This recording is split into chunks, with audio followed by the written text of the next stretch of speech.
Siapa kat sini ada masalah seperti batuk, kahak tebal dan semput? Nak sihat tak? Jangan risau, Afia Haibah kan ada. 3 sebab kenapa anda wajib mencuba Afia Haibah.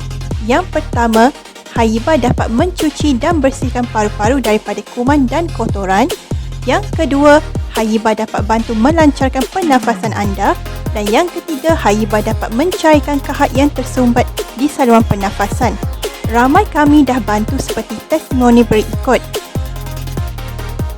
Jadi, tunggu apa lagi? Tekan link di bawah sekarang untuk Alina bantu.